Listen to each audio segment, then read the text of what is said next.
Ekonomi tumbuh sekitar 5,6%, tetapi pendapatan real masyarakat itu tumbuh di atas 6%. Jadi pada periode itu, pertumbuhan ekonomi, kuenya lebih banyak dinikmati oleh masyarakat malah. Karena yang diukur adalah pekerja. Jangan-jangan yang ditangkap oleh pelaku usaha itu mungkin yang mereka khawatirkan itu ketidakpastian. Sangat. Itu kan sesuatu yang tidak bisa diantisipasi. Risiko itu bisa di-hedge, tapi ketidakpastian itu gimana nge-hedge-nya? Karena yang namanya ketidakpastian itu bisa sekarang kebijakannya ke arah timur, tiba-tiba keluar ke arah barat. Ya. Kalau yang kita dapat adalah hal baik dari keduanya, bagus. Bagaimana kalau yang terjadi worst case scenario? Di mana yang muncul adalah hal terburuk dari kapitalisme dan buruk dari sosialisme. Jadi ekonomi tumbuh lambat, nggak efisien, tapi timpang. Itu mungkin sekali terjadi loh. Kita ini kan sebenarnya yang paling tidak yakin adalah apa betul pemberantasan korupsi itu akan tegas ketika ini menyangkut orang dekat presiden. Sehingga ketika Pak Prabowo mengatakan memberantas korupsi, mengejar koruptor hingga Antartika, Pak, fokus ke antar kita dulu, yang deket-deket. Menurut saya yang sedang ditunggu masyarakat itu adalah bukan merubah botolnya, tapi merubah isi dari botol itu. Apapun nama konsep ekonomi, yang penting isinya adalah kebijakan-kebijakan yang benar. Membicarakan botolnya oke, tetapi jangan lupa membahas dan fokus kepada isinya. Karena itu yang merubah harkat hidup masyarakat.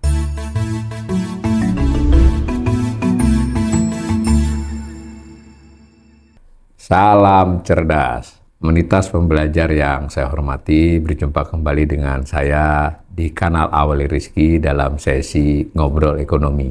Kali ini saya akan ditemani sahabat saya, seorang ekonom senior, Mas Wijayanto Samirin. Assalamualaikum Mas Wija. Waalaikumsalam. Gimana Mas Awalil? Alhamdulillah, ya memang dalam 2-3 minggu ini ya dinamika ekonomi luar biasa. Tetapi saya tidak ingin juga kita lupa dengan hal-hal yang lebih mendasar kan. Kalau nanti tiap hari kanal ini bicara rupiah, bicara IHSG, bicara MBG, kayaknya kita jadi bisa kehilangan peta keseluruhan. Bukannya itu tidak penting. Saya lihat Mas Wija tidak selalu merespon topik-topik yang lagi viral, tapi tetap melihat ekonomi Indonesia ini kan kapal besar ya kalau dia kapal. Kalau dia dinamika ya dinamika yang mencakup banyak hal. Jangan sampai persoalan-persoalan spesifik membuat kita kehilangan peta besarnya. Nah, salah satu bagian dari peta besar itu sebetulnya juga sudah disinggung-singgung oleh presiden kita ya.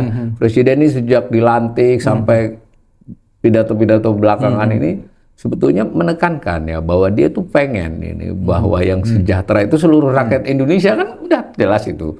Beliau katakan tidak cukup ekonomi tumbuh cuma tinggi, tapi yang tinggi itu harus kelihatan di kehidupan masyarakat. Ini sesuatu yang positif-positif ya. Kemudian dia juga dalam beberapa kesempatan mengungkapkan bahwa ini tidak boleh swasta yang besar-besar menguasai, mendominasi sehingga memperoleh hasil melampaui kewajaran. Nah, ini menarik menurut saya. Ini sebetulnya kan adalah sesuatu yang betul-betul fundamental, karena menurut saya juga salah satu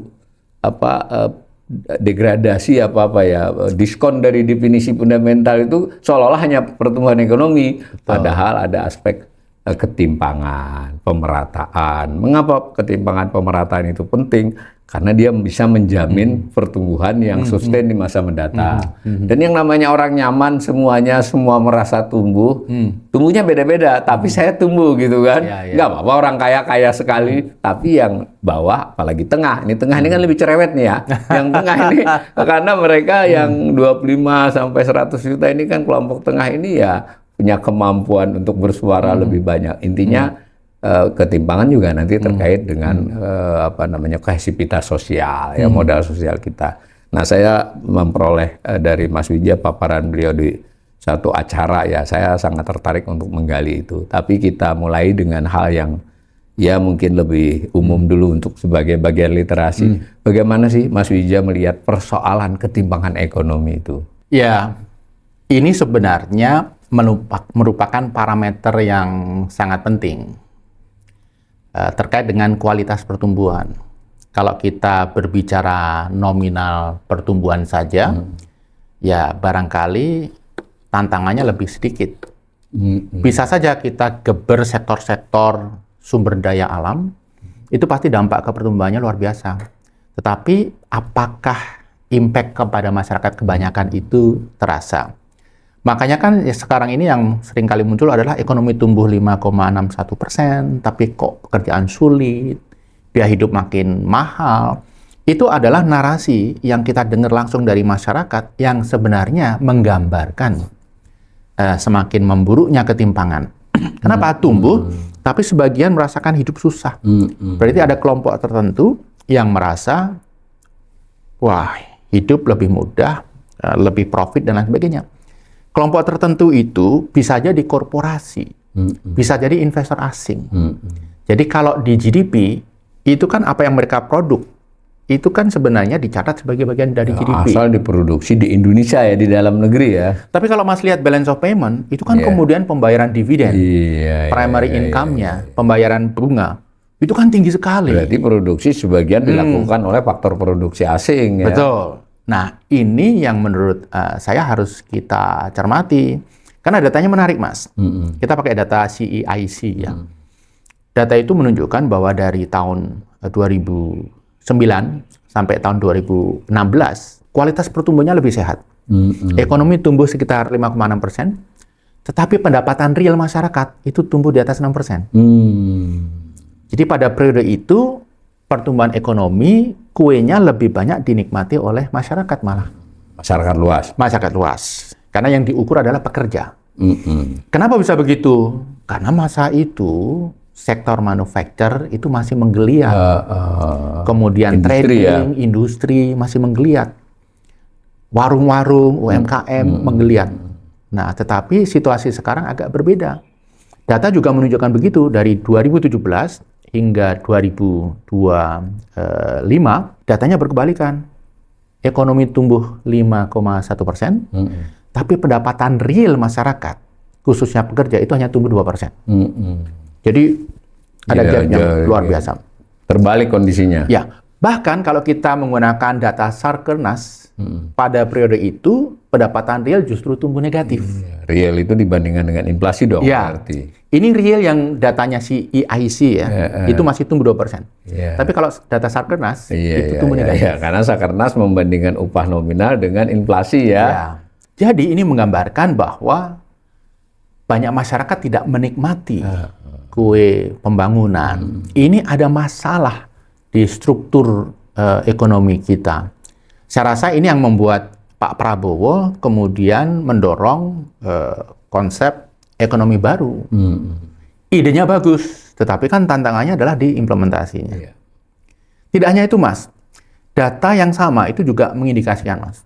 Ini panjang nih. Dari tahun 2012 sampai tahun 2025. Data ini memotret bagaimana masyarakat mengalokasikan spending dari pendapatannya. Mengalokasikan belanja dari pendapatannya. Jadi data itu menunjukkan bahwa proporsi yang digunakan untuk konsumsi itu makin lama makin tinggi. Dari 67% menjadi 75%. Iya, berarti sebagian besar pendapatannya untuk konsumsi, untuk makan. Dampaknya apa? Untuk saving makin turun, untuk cicilan juga makin turun. Cicilan itu investasi, Mas. Kita beli motor lebih produktif, itu pakai cicilan. Beli mobil membuat kita lebih produktif, cicilan. Rumah juga begitu. Nah, ini makin turun. Artinya dalam periode itu masyarakat kita bekerja, tetapi fokusnya adalah untuk mencukupi day per day konsumsi day per day. Nah, ini indikasi bahwa mayoritas masyarakat sebenarnya kondisinya kurang mengembirakan. Walaupun kalau kita lanjut dengan survei BI terbaru, agak berbalik, Mas. Ini datanya pakai data BI kan. Tahun ini, tahun 2026, ini tadi kan sampai 2025. 2026 itu berbalik. Sampai bulan April. April, jadi 4 bulan. Jadi, yang untuk konsumsi justru turun. Yang untuk cicilan turun lebih drastis. Yang naik saving, tabungan. Kalau saya disodorkan data seperti itu, suruh bikin hipotesa, saya mengatakan, ini masyarakat mengurangi konsumsi, mengantisipasi situasi yang tidak kondusif di masa depan. Makanya nabung. bukan karena kelebihan pendapatan, konsumsinya, porsinya turun, bukan ya? Kan pendapatan real tidak meningkat signifikan. Dan kita bacanya juga harus data dari bertahun-tahun sebelumnya ya. Kalau tiba-tiba begini, apa tafsirannya? Dan ini kita koneksikan dengan narasi-narasi di lapangan yang mengatakan nyari kerja sulit. Kok sekarang barang-barang makin mahal, kemudian UMKM juga mengatakan penjualan turun, warteg juga merasakan hal yang sama. Jadi fenomena ini menunjukkan dua hal, masyarakat rasional, mengantisipasi sesuatu yang mungkin buruk terjadi di masa mendatang, winter is coming, mereka banyak meningkatkan saving, berjaga-jaga. Itu bagus, tapi di sisi lain, ini bukankah membuat ekonomi makin ngerem? Melambat. Makin melambat. Tentu kalau data 4 bulan ini belum bisa ditafsirkan. Ini Mas Wijaya ini lebih bersifat hipotesa dulu nih. Sambil kita nunggu data-data belakangan. Tapi kan terbaca dari yang 5 tahun sebelumnya, 5 tahun sebelumnya lagi ada pattern, ada pola. Nah itu bisa nggak dikaitkan dengan, kan kita juga berkali-kali dan BPS yang sempat mengemukakan data. Kita ekonomi udah lama ya bicara ya bahwa ini kelas menengah itu kayaknya menurun. Tapi 1-2 tahun yang lalu BPS ngeluarin data kan, memang ada datanya. Gimana? Ada nggak kaitannya dengan ini tadi? Sangat. Ini data itu juga memotret dari tahun 2019 sampai tahun 2025. Tentang komposisi masyarakat kita. Berapa juta mereka yang masuk upper class. Ini yang income per kapitanya 10 juta per bulan. Itu stagnan di 1%-an. Kemudian yang middle class, yang ini sekitar 2-10 per kapita per bulan, itu turun, Mas. Dari tahun 2019 itu 57 juta, tahun 2025 47. Jadi ada penurunan 10 juta. Ya, kuantitas. Kalau persentasinya lebih drastis lagi dong turunnya, karena jumlah penduduknya naik. Padahal jumlah penduduk naik 13 juta. Artinya ada 23 jiwa yang kemudian dalam periode itu masuk dalam kategori di bawah middle income level. Ini ada aspiring middle income, menuju kelas menengah ya. Ada yang poor gitu. Ada yang rentan ya. Kayaknya masuk saya Mas. Jadi rentan. Jadi tersebar di kelompok-kelompok itu. Di bawahnya kelas menengah. Jadi dan memang itu ada kaitannya dengan yang tadi jadinya ya. Iya. Dan Mas tadi menyinggung sesuatu yang sangat valid di awal. Masyarakat kelas menengah ini masyarakat yang harus di maintain lah ya. Karena mereka secara politik aktif.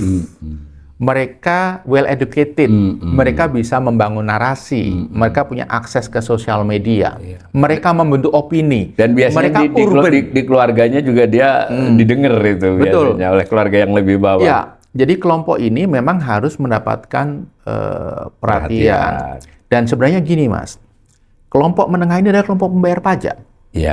Kalau mereka nyusut basket full of potensial pembayar pajak, termasuk potensi pajaknya sendiri, itu akan menyusut juga. Kebanyakan mereka langsung dipotong kok, entah honornya, entah gajinya. Mereka itu kebanyakan bekerja di sektor formal. Yang membayar pajak. Mau nggak bayar nggak bisa, kan langsung dipotong. Betul. Nah, banyak yang kemudian turun keluar dari itu, pasti informal. Kenapa? Karena income per kapitanya di bawah 2 juta. Itu pasti di bawah UMR, pasti informal. Dan umumnya tidak membayar pajak. Dalam hal PPH lah ya. Betul. Kalau PPN dia terpaksa, karena beli barang apa aja bayar. Sebetulnya juga pemerintah ini kelihatannya nih dugaan kita ya, kan dia punya banyak tenaga ahli. Apa yang, ya mohon maaf, apa yang diketahui Mas Wijaya, mestinya mereka juga tahu, meskipun tafsirannya bisa beda ya.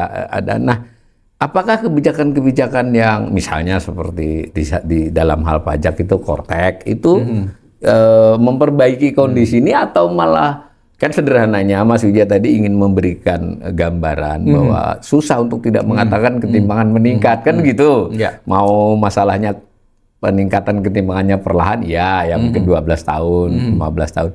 Nah, lalu ada datang aturan baru Kortek yang apakah ini memperbaiki, karena kan pajak itu setahu saya kalau di textbook kan salah satu fungsinya adalah meratakan ketimpangan kan, memberatakan gimana? Jadi Cortex ini kan equipment, ini tool. Oh, alat. Tergantung policy-nya. Iya. Nah, tetapi dengan Cortex yang berfungsi dengan baik, policy itu menjadi lebih efektif.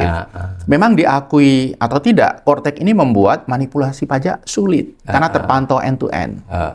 Selama ini hanya melaporkan dari aspek penjualannya saja, bisa dibandingkan tuh dari aspek pembelian. Jadi kalau ada manipulasi, lebih mudah ketahuan. diketahui.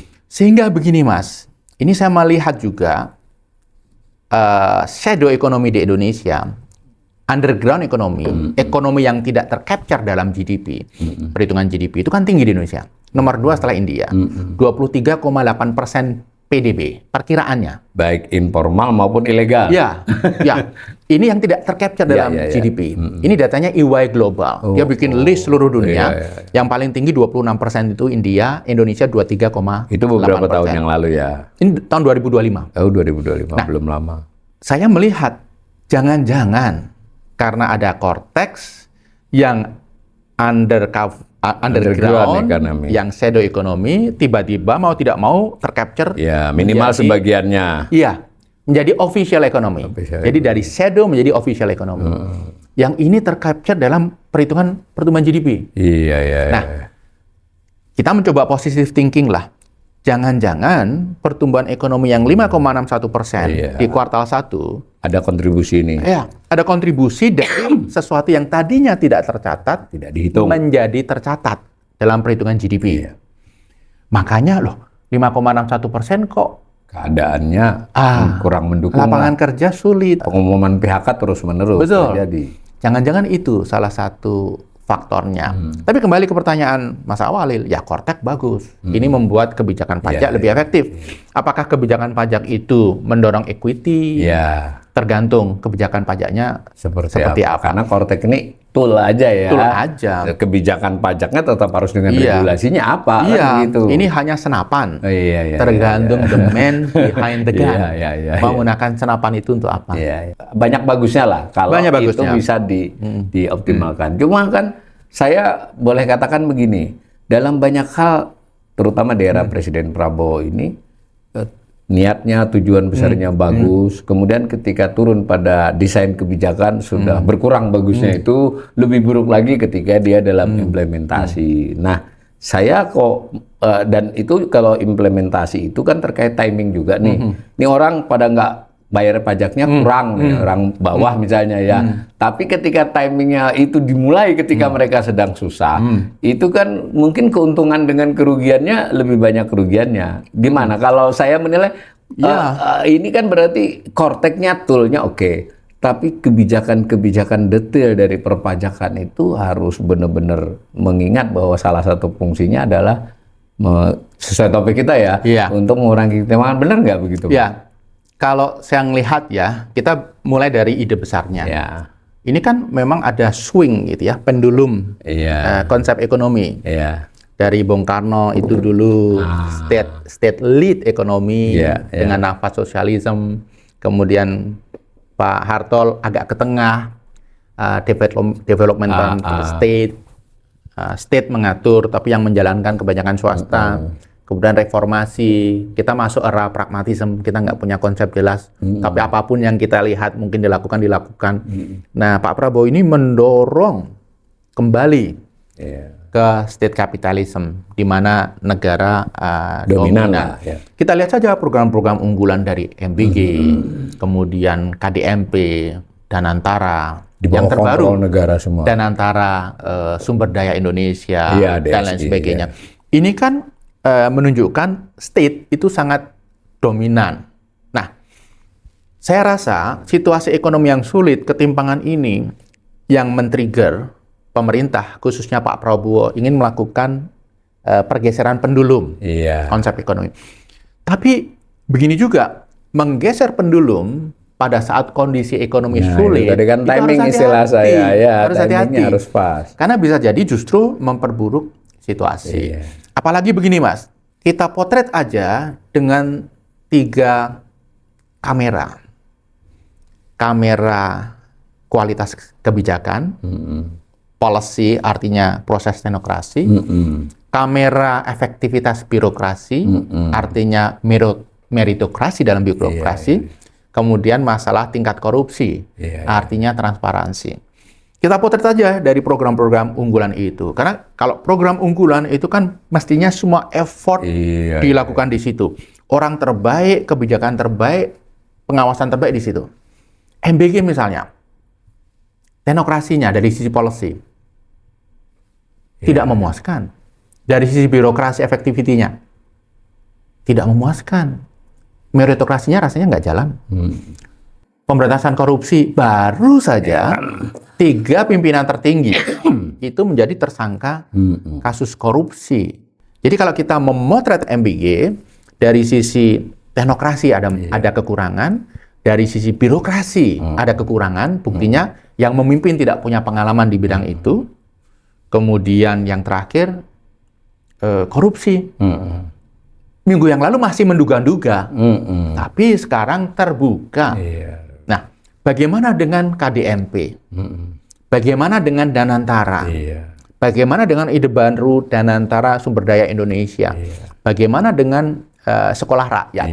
Nah, ini saat yang tepat bagi pemerintah untuk mereview ulang apa yang sudah dimulai. Jangan sampai semuanya berujung seperti MBG. Kita mengapresiasi lah Pak Prabowo ini mau merubah beberapa dinamika, merubah dengan cara mendasar.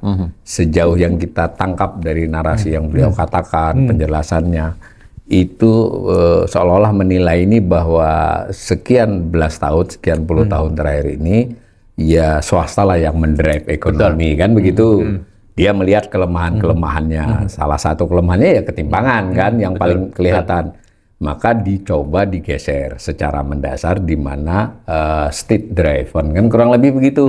Beliau tafsirkan amanah pasal 33 itu juga itu. Oke, sampai situ ya haknya beliau sebagai presiden, ada dasarnya juga. Tapi tadi dari uraian Mas Wija, proses pergeseran ini memiliki banyak PR yang kelihatannya sejauh ini tidak dikerjakan dengan baik secara urut-urutan, kan begitu ya. Nah, negara itu bagusnya masuk ke dalam hal pasar yang gagal. Boleh tadi kalau penilaian Pak Prabowo ini pasar, swasta ini gagal, boleh dong negara masukkan. Tapi tidak mengusir si swasta itu kan, sehingga dia masuk, bahkan swasta yang lain lagi masuk lagi, wah ini lebih pasti ya crowding in kan. Tapi kalau dia masuk ke dalam sektor-sektor ya tadi sebutlah MBG, KDMP, di tempat yang dia masuki itu justru swasta banyak yang terdepak. Mungkin kalau yang kecil-kecil itu baru merintih nih. Kalau yang besar bisa melawan kan.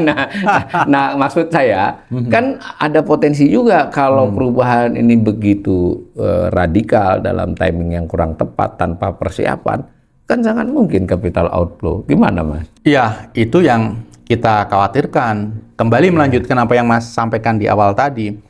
Pak Prabowo ingin mendorong konsep ekonomi yang mengambil hal baik dari kapitalisme, hal baik dari sosialisme. Dari kapitalisme itu apa? Efisiensi, pertumbuhan. Dari sosialisme itu apa? Pemerataan. Kalau yang kita dapat adalah hal baik dari keduanya, bagus. Bagaimana kalau yang terjadi worst case scenario, di mana yang muncul adalah hal terburuk dari kapitalisme dan buruk dari sosialisme. Jadi ekonomi tumbuh lambat, nggak efisien, tapi timpang. Itu mungkin sekali terjadi loh. Jadi ini harus kita kawal terus. Dan saya sepakat, apa yang sudah bagus, market yang berjalan dengan efisien, itu diatur. Jangan dibubarkan. Kemudian membuat sesuatu yang baru. Karena ya itu tadi, crowding out. Dan tidak hanya crowding out existing player, tapi ini membuat yang akan masuk jadi mikir masuk. ulang. Nah, kalau Mas bilang capital outflow, sangat mungkin. Karena begini, yang kita butuhkan sekarang kan adalah capital inflow dari FDI, capital inflow dari portfolio investment. Nah, ini kan kuartal 1 tahun ini kan tidak terlalu membaik. Nanti kita jelaskan ada sesuatu yang menarik untuk dibahas di situ. Tetapi juga ini tidak membuat para pelaku industri itu bergerak cepat, agresif, efisien, inovatif. Kenapa? mereka wait and see, mereka khawatir. Iya. Nah, ini kan akan mengganggu ekspor. Iya. Ya, import tetap jalan terus. Iya, Ya, akhirnya ada imbalance. Itu ujungnya pada produksi pada tenaga kerja ya toh. Betul. Tenaga kerja pada kondisi rakyat secara langsung. Begitu ya kira-kira. Betul, sangat. Timpangnya bisa di situ Betul, kan. betul. Jangan kita melihat ini orang kaya-kaya dikerjain umpama nih ya. Kadang netizen kan begini. Iya. Ya masalahnya itu kalau mereka dikerjain, mereka punya pabrik, mereka punya Iya. perusahaan, lalu mereka mengecilkan perusahaannya bahkan membubarkan, ini kan yang kena akhirnya rakyat juga. Itu ya cara berpikirnya. Iya, caranya seperti itu, betul. Dan kita harus melihat salah satu parameter utama, itu adalah deindustrialisasi. Deindustrialisasi. Zaman Pak Harto, itu manufacture itu 30% lebih Iya. dari kue ekonomi. Kemudian turun, tahun 2000-an itu tinggal 27,7. Kemudian sekarang turun menjadi 19%. Itu saja. Kalau kita keluarkan CPO, ekspor CPO dari manufacturing Ya, industry, CPO itu istilahnya industrinya sedikit aja lah, olah-olahnya nggak banyak. itu kalau di negara lain raw agriculture Termasuk product.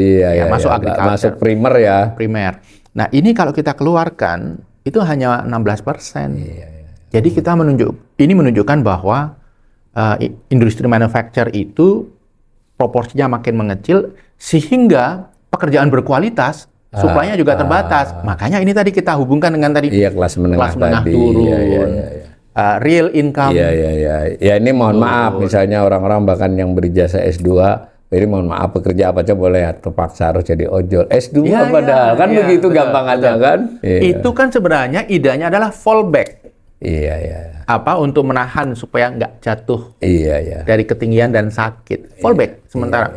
Tetapi ketika mereka berada di situ cukup lama, ya akhirnya menjadi sesuatu yang permanen. Iya. Pemirsa, kita udah mendengar nih ya bahwa di luar topik rupiah, IHSG atau sekedar ekspor satu pintu itu penting semua. Tapi Mas Wija mengajak kita ini melihat lebih menyeluruh. Jadi tidak ada satupun ya indikator-indikator itu yang tidak berhubungan dengan rakyat. Mungkin kadang apa hubungannya rupiah dengan rakyat? Kita semua sudah mendengar di banyak media ya, jelas erat sekali. Sangat. Nah, begitu juga dengan IHSG. Jangan lihat IHSG-nya. Kalau capital outflow itu ada potensi akan mengurangi, melanjutkan deindustrialisasi. Ujungnya lapangan kerja lagi, ujungnya daya beli lagi masyarakat. Seperti itu. Nah, jangan sampai ya ide besar Pak Prabowo yang ingin mengurangi ketimpangan dengan memberikan penilaian awal ini swastanya harus diatur ya toh, supaya negara bahkan harus lebih dominan supaya ketimpangan ini berkurang. Sejauh ini menimbulkan, nah ini yang saya mau tanyakan terakhir, kan jangan-jangan yang ditangkap oleh pelaku usaha itu, baik itu investor dalam arti duit saja atau investor di sektor real, itu mungkin yang mereka khawatirkan itu ketidakpastian. Apa begitu, Mas? Sangat. Itu kan sesuatu yang tidak bisa diantisipasi. Ya, sering kita dengar ya, resiko itu bisa di-hedge. Tapi ketidakpastian itu gimana nge-hedge-nya? Gitu kan? Karena yang namanya ketidakpastian itu bisa sekarang kebijakannya ke arah timur, tiba-tiba keluar ke arah barat. Ya, ini sesuatu yang tidak diantisipasi. Kalau ketidakpastian, kalau misalnya risiko harga bisa diantisipasi, dihitung lah ya, bisa diperhitungkan, bisa di-pass through. Tapi kalau ketidakpastian sulit. Sehingga dalam banyak kesempatan saya mengatakan ini para pengusaha kita itu sudah tidak menilai lagi ini sebagai ketidakpastian berusaha, tapi situasi di mana mereka merasa ini ada unsur ketakutan berusaha. Lebih serius dari ketidakpastian. Lebih serius dari ketidakpastian. Tidak pasti, dan dalam ketidakpastian itu ada ketakutan kan gitu. Karena begini, on top of peraturan yang berubah-ubah, penegakan hukum, pemberantasan korupsi, itu juga kadang-kadang kental unsur kriminalisasi. Yang harusnya ditangkap nggak ditangkap, yang mestinya tidak ditangkap sederhananya kan begitu. Yang dilakukan pemerintah terkait MBG, ini harus kita support terus. Iya, harusnya jadi momentum. Momentum bersih-bersih. Kenapa nggak semua aja dilihat bagaimana Kopdes, bagaimana perumahan rakyat, bagaimana sekolah rakyat. Mas, kita ini kan sebenarnya yang paling tidak yakin adalah apa betul pemberantasan korupsi itu akan tegas ketika ini menyangkut orang dekat presiden. Itu kan concern kita. Sehingga ketika Pak Prabowo mengatakan memberantas korupsi, mengejar koruptor hingga Antartika, sebagian pengamat, termasuk saya sering mengatakan, Pak, fokus ke Antartika dulu, yang deket-deket. Ini dilakukan. Dan menurut saya, ini momentum. Iya, ini momentum ini. Dan sebaiknya pemerintah mendorong terus, tidak hanya berhenti di sini. Di sini. Ya. Karena kalau ini tidak dibereskan, apapun ide besar pemerintah, itu hasilnya tidak akan seperti harapan. Kita kan lihat teknokrasi ya, policy, birokrasi, ini birokrasinya, kemudian korupsi. Tiga ini harus pastikan. Baik. Sebagai penutup, ini kan ketimpangan ini kan padanannya pemerataan ya. Artinya itu kalau timpang berkurang, pemerataan lebih baik. Tapi apapun ketimpangan dan pemerataan itu kan terkait dengan kue besarnya yang mau dibagi, kan begitu namanya. Memang secara indikator disebutnya PDB atau apapun, yang penting kue besarnya dibagi. Nah kan, kalau dia merata tapi kuenya mengecil, kan juga nggak pengen begitu kita. Benar nggak Mas Wija? Mas, begini Mas. Seringkali kita itu membandingkan ketimpangan di kota lebih tinggi daripada di desa. Ya. Tapi tingkat kemiskinan di desa tinggi sekali. Jadi mereka nggak timpang, sama-sama miskin masalahnya. Merata dalam kemiskinan. Kan kita nggak ingin seperti itu. Jadi kita tetap harus follow dengan pertumbuhan yang diperkuat ya. Merata dalam kemakmuran yang kita harapkan. Jadi gini, bagi-bagi itu lebih gampang kalau kuenya membesar. Gitu. Sulit kalau kuenya tetap. Tidak mungkin kalau kuenya mengecil. Jadi relevansi yang dijelaskan Mas Wija itu tadi ada bagian yang soal memperbesar kue tapi sustain ya, memperbesarnya terus-menerus. Di sisi lain juga kebijakan memperbesarnya itu juga memperhitungkan membaginya. Begitu ya Mas Wija. Penutup Mas, apa saran kepada pemerintah terutama yang disarankan? Saran kepada pemerintah. Jadi kalau kita berbicara ide besar, konsep ekonomi, itu saya berharap ide besar itu bagus untuk digelontorkan. Tetapi cara mewujudkannya harus hati-hati. Karena ini ekonomi itu sesuatu yang sangat kompleks. Kalau dirubah mendadak, ibarat kapal bisa terbalik. Dan kalau saya usul, ini ada botol, ya kita sebut konsep ekonomi. Ini ada air atau teh yang kita sebut isinya. Menurut saya yang sedang ditunggu masyarakat itu adalah bukan merubah botolnya, tapi merubah isi dari botol itu. Apapun nama konsep ekonomi, yang penting isinya adalah kebijakan-kebijakan yang benar. Sehingga masyarakat bisa menikmati air, menikmati teh, menikmati pendidikan, sirup, dan lain sebagainya. Jadi membicarakan botolnya oke, tetapi jangan lupa membahas dan fokus kepada isinya. Karena itu yang merubah harkat hidup masyarakat. Demikian ya pemirsa, pembahasan ini nanti kita akan lanjut pada pembahasan-pembahasan yang saya anggap Mas Wija punya perspektif yang tidak terlalu tergoda untuk selalu bicara yang viral. Dan itu sangat mendukung sekali pada kanal. Karena itu beliau ini adalah narasumber tetap di kanal ini. Terima kasih Mas Wija. Terima kasih Mas Awalil.